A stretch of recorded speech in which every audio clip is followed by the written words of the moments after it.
Throughout history, the migration of people from one place to another has often sparked conflicts, particularly with those already rooted in the land.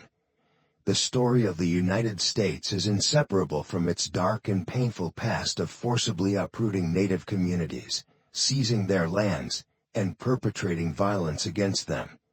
Among the most tragic and resilient of these stories is that of the Lakota people, whose history stands as both a testament to the cruelty they endured and the unwavering strength they displayed.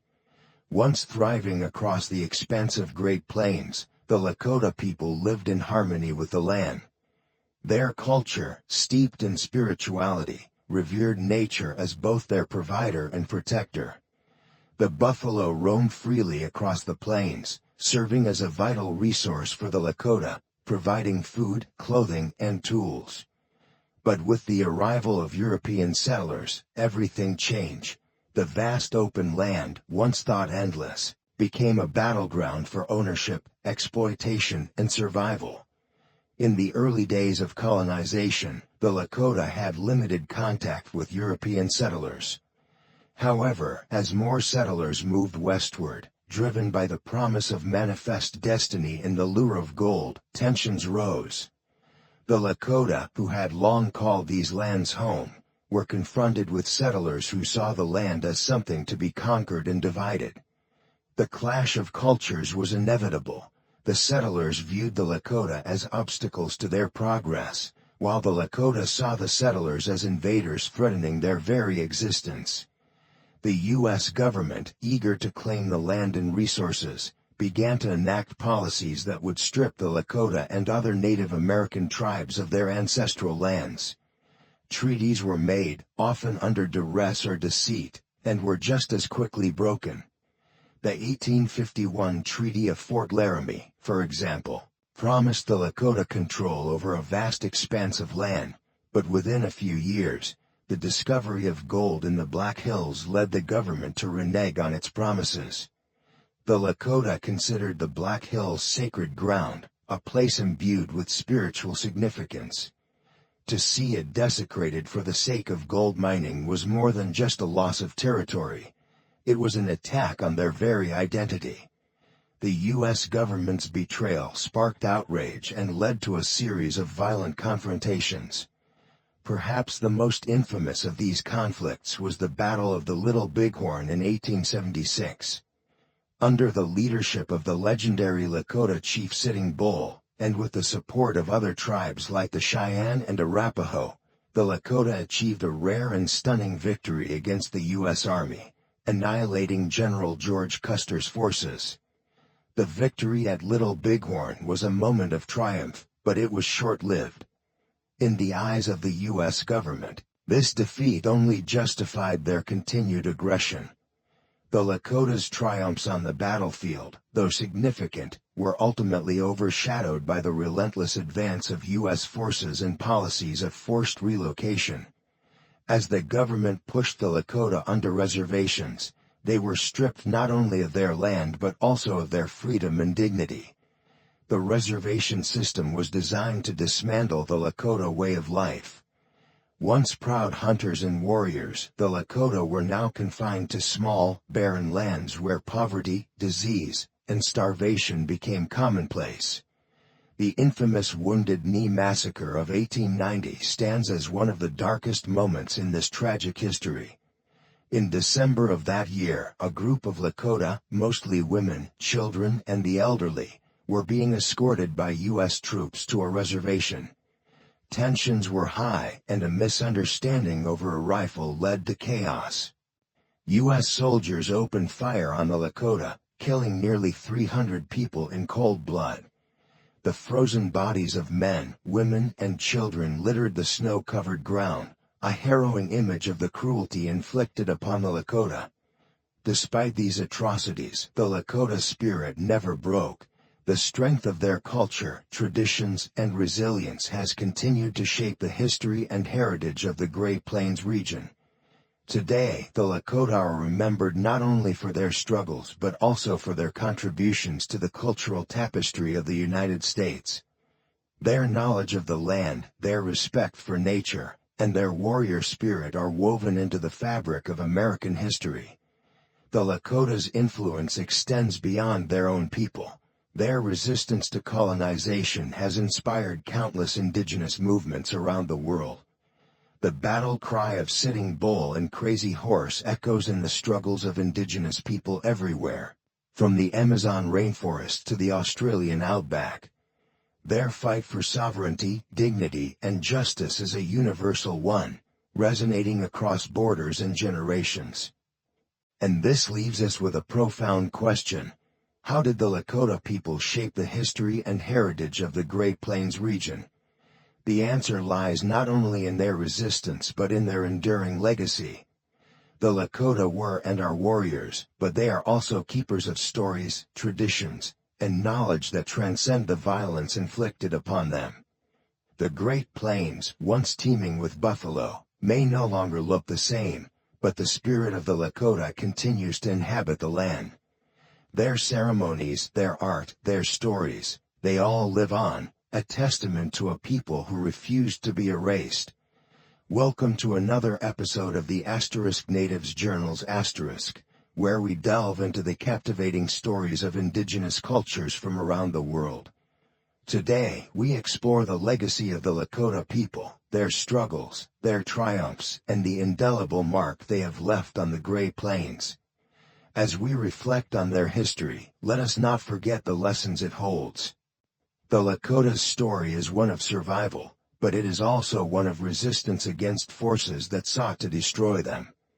Their ability to adapt, to preserve their culture, and to continue their fight for sovereignty is an inspiration to all who stand against oppression. Their legacy is a reminder that even in the face of overwhelming adversity, the human spirit can endure and thrive. The Lakota Nation, known as the conglomeration of several bands, stands united under the collective identity of the Oceti-Sakowin, or the Seven Council Fires. This intricate organization of tribes has long formed the backbone of Lakota culture, politics, and spirituality. The largest of these council fires is known as the Thethungwin, which translates to People of the Plains. As their name suggests, the Thethungwin were deeply connected to the vast prairies and open skies of the Great Plains, living off the land in a symbiotic relationship with nature. However, the Thethungwin group is not a monolithic entity. It is further divided into 7 distinct sub-bands, each with its own unique identity and leadership, but all bound by a shared culture, language, and set of traditions. Among these sub-bands, the Oglala stand out as the largest and arguably the most influential. The United States government, in its interactions with the Lakota, officially recognizes the Oglala as the Oglala Sioux tribe, though this imposed title hardly encapsulates the depth of the Oglala people's history and identity. The Oglala historically occupied a vast region that included the Black Hills, a place of deep spiritual significance for the Lakota people. Known as *Pahasapa* in the Lakota language, the Black Hills are more than just a geographical landmark. They are the heart of Lakota cosmology. These hills are considered sacred, believed to be the center of the world, where the Lakota people first emerged into existence. The rolling hills, dense forests, and rugged mountains of the area have long been revered as a place where the physical world meets the spiritual, where visions are sought, and where the Lakota go to connect with their ancestors. This sacred connection made the U.S. government's desire to claim the Black Hills for its gold-rich resources even more painful for the Lakota. The violation of treaties and the subsequent mining in the Black Hills was not merely an issue of land ownership, it was an assault on the very soul of the Lakota people. It was in these moments of injustice and betrayal that some of the greatest leaders in Lakota history rose to prominence. The Lakota boast a long and storied list of leaders who have etched their names into the annals of history. Leaders such as Red Cloud, Bigfoot, Sitting Bull, Crazy Horse, and American Horse were not only warriors but also visionaries and protectors of their people's way of life.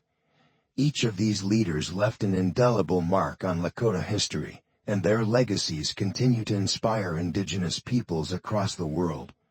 One of the most iconic figures in Lakota history is Chief Red Cloud. Born in 1822, Red Cloud emerged as a fierce and intelligent leader during a time of great upheaval. He is perhaps best known for his leadership during Red Cloud's War, a series of battles between the U.S. Army and the Lakota from 1866 to 1868. This conflict culminated in the signing of the Fort Laramie Treaty of 1868, which granted the Lakota control of the Black Hills and much of the surrounding territory. It was a rare and significant victory for the Lakota, one that would not have been possible without Red Cloud's strategic brilliance. Yet, even this hard-fought victory was not to last. The discovery of gold in the Black Hills led to another betrayal, as the U.S. government, hungry for resources, broke its treaty promises and opened the area to settlers and miners. This breach of trust ignited a series of conflicts that would define the latter half of the 19th century, as the Lakota fought to defend their lands and way of life. Another towering figure in Lakota history is Sitting Bull, a spiritual leader and warrior who became the face of resistance against U.S. expansion. Unlike Red Cloud, who sought to negotiate and work within the framework of treaties, Sitting Bull refused to engage with the U.S. government. He believed that the Lakota's sovereignty was not something that could be negotiated away, and he urged his people to resist the encroachment of settlers at all costs. His vision and spiritual guidance were instrumental in the Lakota's victory at the Battle of Little Bighorn in 1876, where they, alongside the Cheyenne and Arapaho, defeated General George Custer's forces in one of the most famous battles in U.S. history. However, even this victory came at a great cost. The U.S. government's determination to subjugate the Lakota only intensified in the aftermath of Little Bighorn. Sitting Bull and his followers were relentlessly pursued, forcing them to seek refuge in Canada for a time before ultimately returning to the U.S., where Sitting Bull was eventually killed in 1890. His death was not just the loss of a leader but the symbolic end of an era for the Lakota. Crazy Horse, another legendary figure, is often remembered for his quiet demeanor, fierce bravery, and commitment to protecting his people. Unlike some of his contemporaries, Crazy Horse shunned the spotlight, refusing to be photographed or depicted in any way. He believed that the essence of his spirit would be captured if his image was taken, and so he remains an enigma in many ways. Yet, his deeds on the battlefield spoke louder than any photograph ever could. He played a crucial role in the defeat of Custer at Little Bighorn and led his people through some of the most challenging times in Lakota history. Like Sitting Bull, Crazy Horse's life ended tragically when he was killed in 1877. Under controversial circumstances after he surrendered to U.S. forces.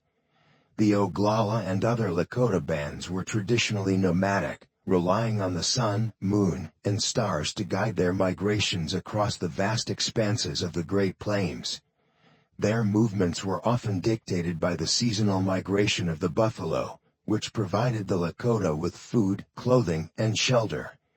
The buffalo was not just a resource, it was a symbol of life itself, deeply intertwined with Lakota spirituality and identity. The systematic slaughter of buffalo by U.S. settlers and soldiers was a deliberate attempt to cripple the Lakota and force them onto reservations, stripping them of their independence. While the Lakota are often associated with the Great Plains, their origins trace back to regions such as Wisconsin, Minnesota, Iowa, and the Dakotas. Before they became the masters of the plains, the Lakota were woodland people, living in the dense forests and river valleys of the upper Midwest.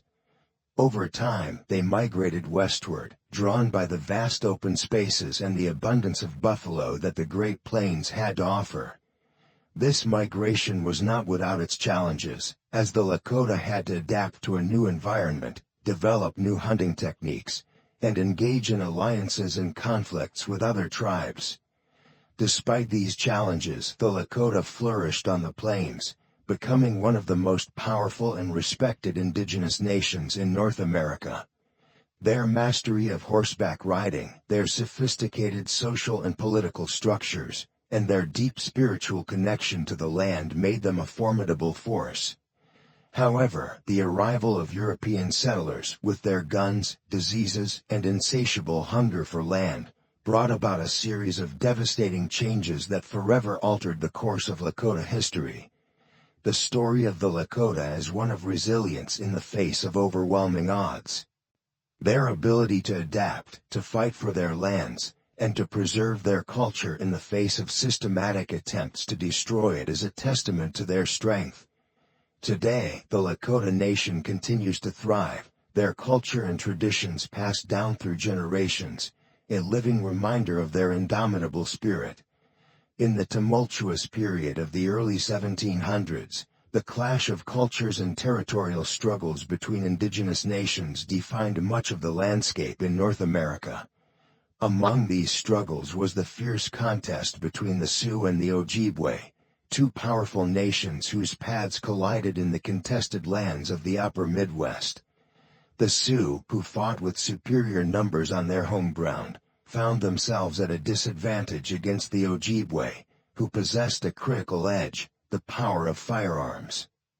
Guns, obtained through alliances with European fur traders, shifted the balance of power in favor of the Ojibwe. While the Sioux fought valiantly, they were forced to confront this new, deadly technology, which gave the Ojibwe a significant advantage in battle. The expansion of the Ojibwe, bolstered by the fur trade and armed with guns, came at the expense of those beyond the fur trade frontier, pushing other indigenous groups further westward. The Teton, a branch of the Sioux Nation, were among those who were displaced from their ancestral woodland territories, pushed onto the vast, windswept prairies of the Great Plains. The Great Plains were harsh and unforgiving, with extreme weather conditions that tested the endurance of those who attempted to make a life there. Yet, for the Teton, survival on the plains was not only possible, it became a way of life.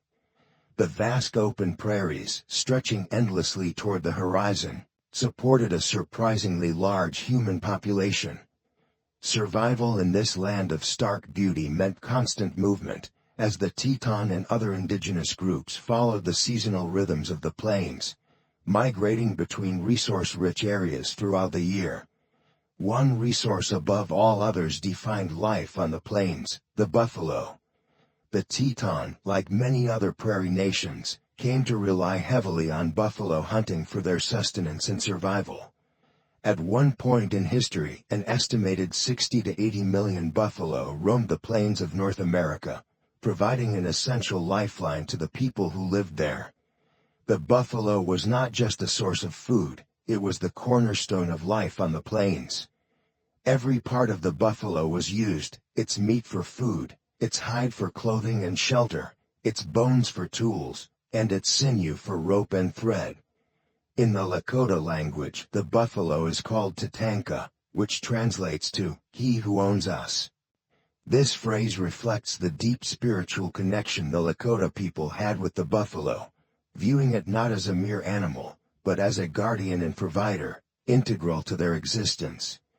The Tetons' relationship with the buffalo was sacred, and their way of life was inseparably tied to the health of the buffalo herds. The herds migrated across the plains in massive numbers, and the Teton followed them, moving with the seasons and ensuring that they never depleted the buffalo herds beyond what was necessary. This careful balance ensured that the plains could continue to sustain both the people and the animals that called it home. For the Teton, the buffalo was a symbol of life itself, a constant reminder of the interconnectedness of all living things. As the Teton adapted to their new life on the plains, their culture began to transform in profound ways. Their dialect, once rooted in the woodlands of the upper Midwest, gradually evolved, becoming the Lakota language we know today. Their customs, beliefs, and social structures shifted to meet the demands of life on the open prairie. No longer tied to the dense forests of their homeland, the Teton embraced the freedom and vastness of the plains. They became expert horsemen, using horses, another introduced resource from European traders, to hunt buffalo more efficiently and to defend their territories from other indigenous nations and European settlers alike. The emergence of the Lakota culture on the plains was a story of adaptation and resilience. The Teton Sioux, through sheer determination and ingenuity, carved out a new way of life in one of the harshest environments on Earth. This transformation was not without its challenges, but it was through these trials that the Lakota people found their strength. The Great Plains became not just their home, but the very foundation of their identity. The wide open skies, the rolling grasslands, and the thundering herds of buffalo all became symbols of the Lakota spirit, embodying their freedom, their power, and their deep connection to the land. But this adaptation came at a cost. As the Lakota grew stronger on the plains, they also faced new threats from outside forces. The arrival of more European settlers, drawn by the lure of manifest destiny and the promise of land and wealth, brought further conflict to the region. The Lakota, fiercely protective of their territory and way of life, found themselves in an escalating series of battles with the U.S. government. The sacred Black Hills, long considered the spiritual center of the Lakota universe, became the focal point of these conflicts, as the U.S. government sought to seize the land for its gold deposits. Yet, even as the Lakota fought to defend their lands and their culture, they never lost sight of their connection to the buffalo. The buffalo remained at the heart of Lakota life, providing them with the sustenance and resources they needed to resist the encroaching forces. The Lakota warriors, mounted on their swift horses, became legendary for their skill in battle, drawing strength from their deep cultural roots and their enduring relationship with the natural world around them. In time, the buffalo herds that had once stretched from horizon to horizon began to dwindle, decimated by overhunting and the deliberate policies of the U.S. government, which sought to starve the Lakota and other Plains nations into submission. By the late 1800s, the once mighty buffalo herds had been reduced to near extinction, and with them, the way of life that had sustained the Lakota for generations was also under threat. But even in the face of this devastation, the Lakota spirit endured. They adapted once again, finding new ways to survive on the reservations they had been forced onto. The loss of the buffalo was a deep wound, but the Lakota people, like their ancestors before them, drew on their inner strength to persevere. Today, the buffalo, once on the brink of extinction, has made a remarkable comeback, thanks in part to the efforts of indigenous nations like the Lakota, who have worked tirelessly to restore the buffalo herds to their ancestral lands. The return of the buffalo is more than just a symbol of ecological restoration. It is a testament to the resilience of the Lakota people and their enduring connection to the land and the animals that have sustained them for centuries. As we look back on the history of the Lakota, we see a story of survival, adaptation, and resilience. From their displacement by the Ojibwe in the woodlands of the upper Midwest to their emergence as a powerful force on the Great Plains, the Lakota have faced countless challenges.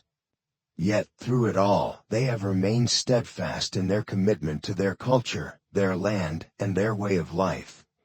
The buffalo, Tatanka, continues to be a symbol of that enduring spirit, a reminder that, no matter how harsh the conditions or how powerful the forces arrayed against them, the Lakota people will continue to thrive. Bound by their new reality, the Great Plains not only reshaped the Teton way of life but also became the crucible in which their Lakota descendants would forge their future. The vast and seemingly endless prairies, stretching beneath the vast sky, were unforgiving yet full of opportunity. As the Lakota people moved westward, they embraced the West with a profound sense of ownership, adapting to a harsh and demanding environment. Life on the plains in the 1730s was relentless, a ceaseless struggle against nature's extremes, scorching summers, bitter winters, and an unpredictable climate. Yet the greatest challenge lay in the hunt for survival. The mighty buffalo, a creature of immense power and grace, was both a provider and a potential killer. The Lakota relied on buffalo for sustenance, clothing, and tools, but these animals were dangerous. Hunting them on foot was perilous, and many hunters lost their lives in the process. But amidst these trials, the Lakota began to decode the secrets of the grasslands. They learned how to read the winds, how to track herds, and how to survive in a land that would bend to no one's will. Over time, they did not just survive, they thrived, building a resilient culture that embraced the challenges of the plains. But the arrival of a game-changer would transform their way of life forever: the horse, brought to the plains by the Cheyenne people. Horses spread quickly across the western region, sparking a revolution in buffalo hunting and fundamentally altering the dynamics of warfare. The Lakota, skilled and adaptive, were quick to recognize the potential these animals offered. Horses allowed them to cover vast distances in a fraction of the time, making hunting easier and warfare more efficient. In the blink of an eye, the hunters of the plains became the warriors of the West. The introduction of the horse did more than just change how the Lakota hunted or fought. It reshaped their very identity. The bond between the Lakota and their horses became a defining aspect of their culture. Horses were no longer just animals, they were symbols of power, wealth, and status. A man's worth was now measured, in part, by how many horses he owned and how skilled he was in riding and raiding. Horses were obtained through various means: gifts between tribes, trade, and, most significantly, through daring raids on rival communities. Stealing horses quickly became a rite of passage for young Lakota men, a test of bravery, cunning, and skill. These raids were not just acts of theft but were deeply embedded in the social fabric of Lakota life. To successfully raid an enemy camp and return with horses was a mark of honor, a tangible symbol of a young warrior's prowess. The captured horses were more than trophies, they were living proof of a warrior's strength and courage.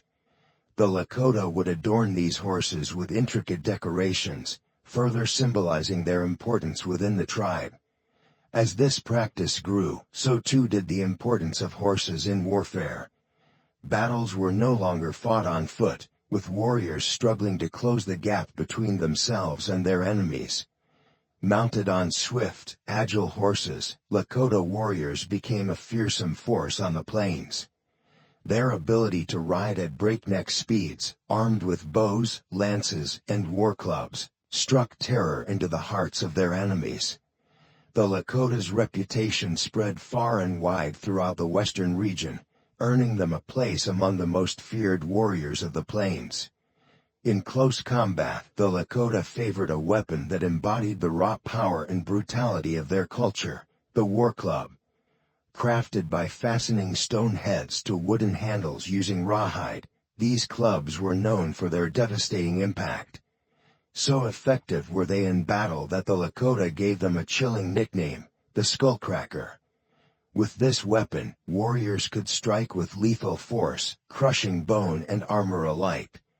Combined with the agility of horseback combat, the Lakota became masters of both ranged and close-quarters fighting, able to outmaneuver and overpower their enemies with a deadly combination of speed and strength. However, the benefits brought by horses also came with new challenges. As the Lakota expanded their territory, they began to encroach upon lands already claimed by other indigenous nations. The Great Plains, though vast, were not empty, and the presence of horses pushed the Lakota deeper into contested territories, setting the stage for new conflicts. To the north, their expansion was hindered by the formidable Iron Confederacy, an alliance of Cree and Assiniboine peoples, who posed a serious threat to Lakota dominance in that direction. The Lakota had to carefully navigate their relations with these powerful groups, as open conflict with the Iron Confederacy could result in devastating losses. To the east, another powerful indigenous confederation stood in their way, The Blackfoot Confederacy. The Blackfoot controlled vast swaths of territory stretching toward the Canadian Rockies, creating a formidable barrier to Lakota expansion in that region.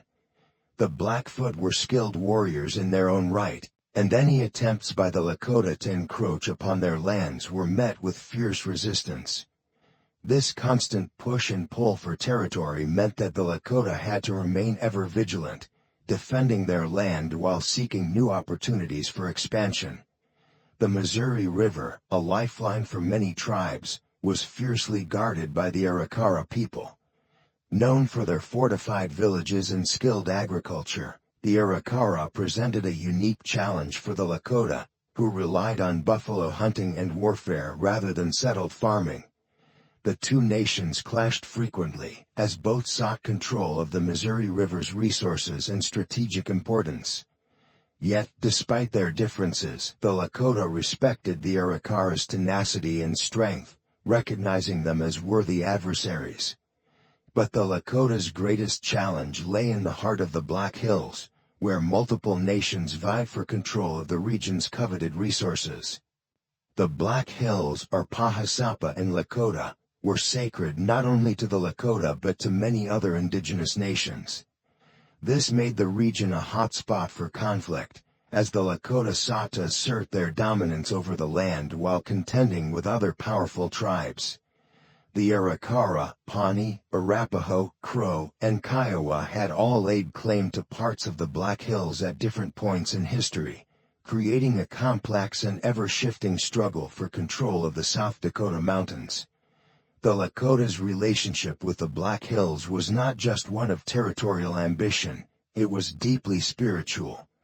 The Black Hills were believed to be the center of the world, a place where the Lakota could connect with their ancestors in the spirit world. To lose control of the Black Hills would be more than just a territorial defeat, it would be a blow to the very soul of the Lakota people.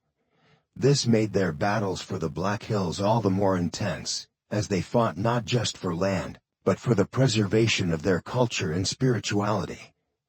Yet, even as they contended with these external threats, the Lakota continued to evolve and adapt, drawing strength from their unity and their connection to the land.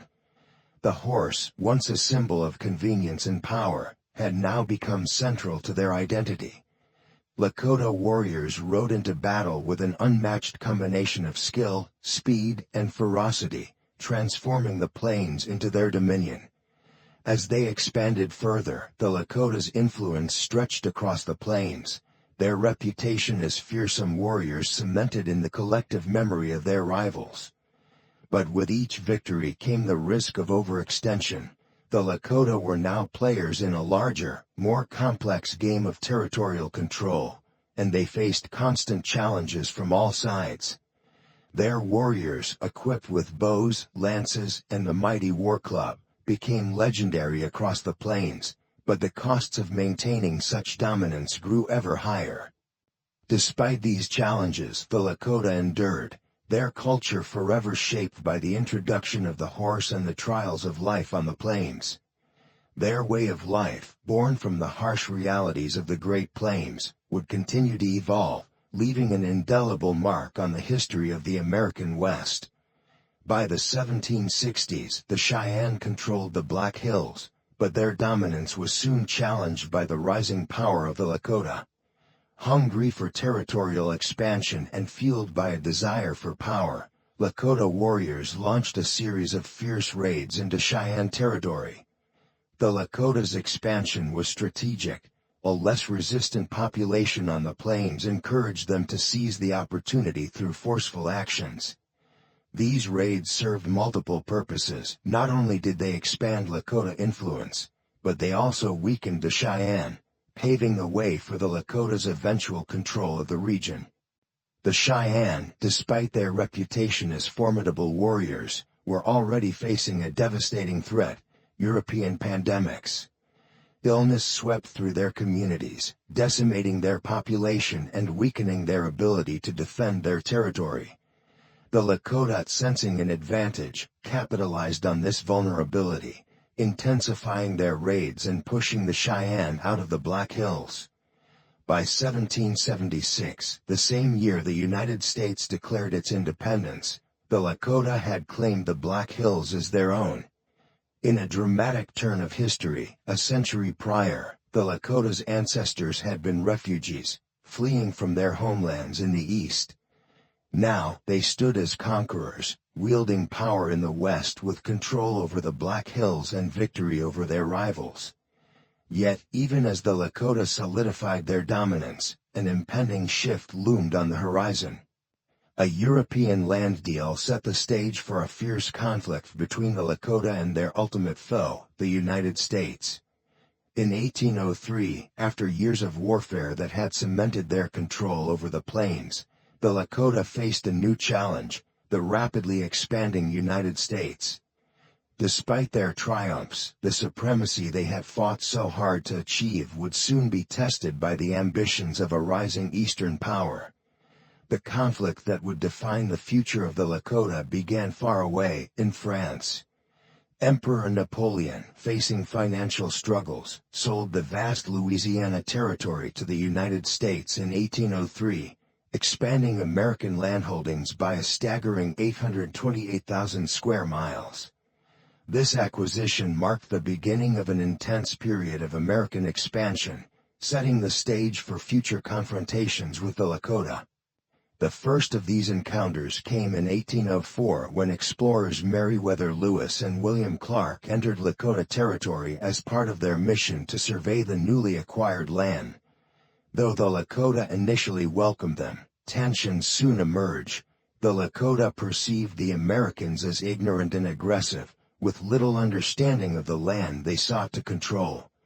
Clark's derogatory description of the Lakota as the vilest miscreants of the savage race only deepened the animosity between the two groups.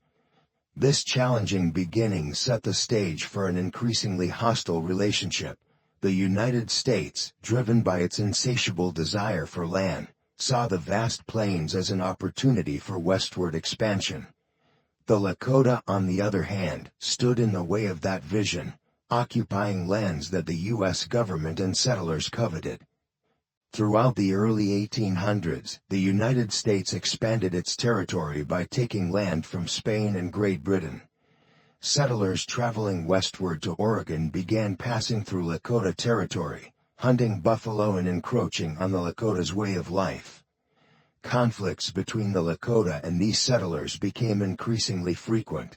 By 1845, the U.S. government sent soldiers to deter the Lakota from attacking those on their way to Oregon. However, leaders like Red Cloud and other Lakota warriors were not intimidated by these displays of force. They stood ready to defend their land and way of life, undeterred by the presence of American soldiers. The U.S. could not afford to engage in a full-scale war with the Lakota at the time, as they were already embroiled in a conflict with Mexico in 1846. After winning that war and acquiring more land in California and the Southwest, the U.S. government turned its attention back to the plains. Experienced soldiers were dispatched to the West, and the U.S. began to get involved in local conflicts. In 1851, in an attempt to reduce tensions between Native American tribes and settlers, the government organized a council at Fort Laramie. At Fort Laramie, influential leaders from various indigenous nations gathered to negotiate terms. Chief Conquering Bear represented the Lakota in these discussions.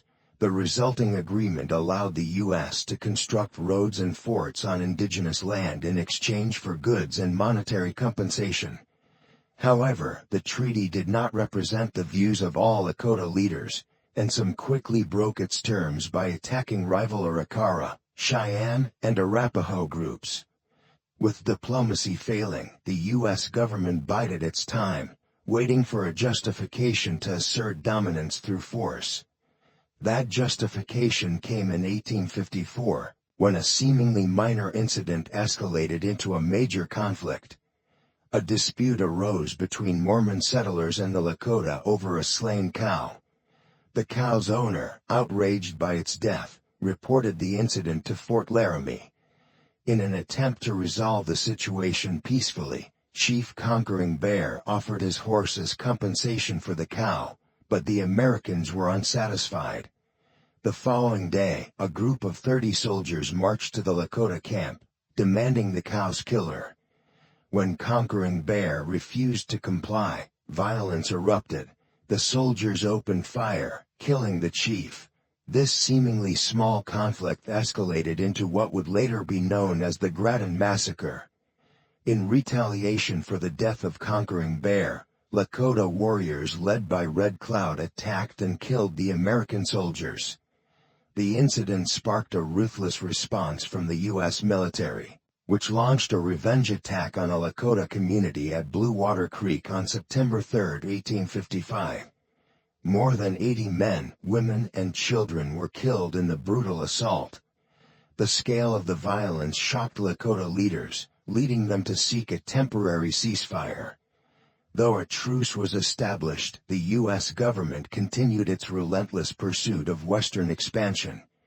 From 1860 to 1864, American forces clashed with various Native American groups, including the Shoshone, Dakota, Cheyenne, and Arapaho. Despite their advanced weaponry, the Americans found themselves stretched thin, fighting on multiple fronts. In 1863, tensions escalated again when the U.S. military began constructing forts along the Bozeman Trail, a route used by miners traveling to gold fields in Montana. The Lakota, seeing this as an invasion of their territory, launched attacks on the forts. Faced with a common enemy, the Lakota, Cheyenne, and Arapaho set aside their differences to unite against the U.S. forces. On July 26, 1865, a coalition of 3,000 warriors attacked and overwhelmed the American garrison at Platte River Bridge, effectively cutting off the Bozeman Trail. The U.S. government responded by deploying 2,500 troops with the goal of reopening the route. However, the Lakota, led by Oglala Chief Red Cloud, employed guerrilla tactics, ambushing patrols and wagon trains while avoiding direct confrontation. The situation reached a critical point in December 1866, near Fort Phil Kearny in Wyoming. Captain William Fetterman, leading 81 soldiers, was lured into a trap by the Lakota. Crazy Horse, using his cunning, drew the soldiers out, where they were ambushed by a large force of Lakota warriors under Red Cloud's command. In a matter of minutes, all 81 American soldiers were killed. Their bodies were mutilated and left as a stark message to Washington: the Lakota would not be easily defeated. This battle, later known as the Fetterman Massacre, marked one of the most significant victories for the Lakota in their long struggle against U.S. expansion.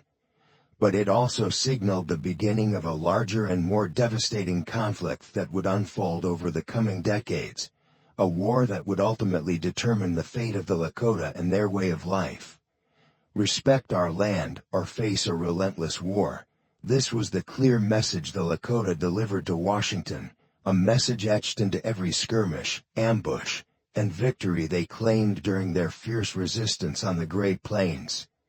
The U.S. government, realizing the cost of war against a determined and united Lakota nation, eventually heeded the message, though it took 2 long years of conflict. In 1868, representatives from Washington met with Lakota leaders at Fort Laramie, where they signed a treaty recognizing the Lakota's claims to the Great Sioux Reservation, a vast expanse that included the sacred Black Hills.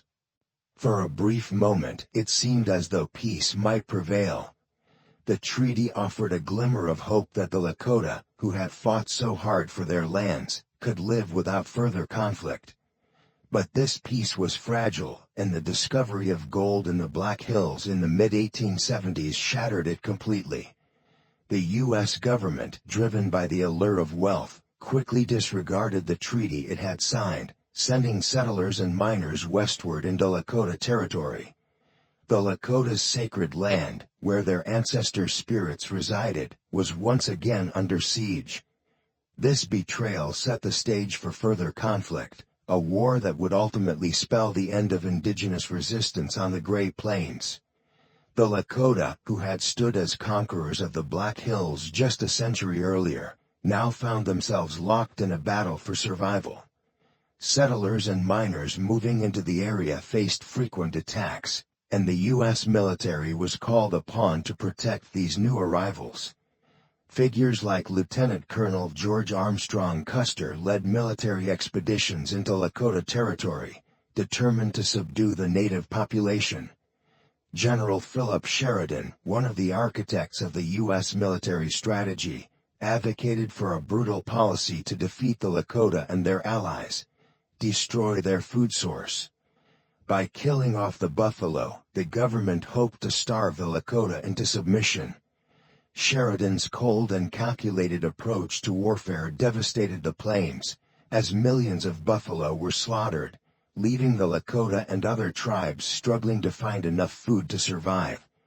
From the 1860s onward, the Lakota, Arapaho, and Northern Cheyenne formed strong alliances, recognizing that their survival depended on unity against the U.S. Army's superior numbers and weaponry.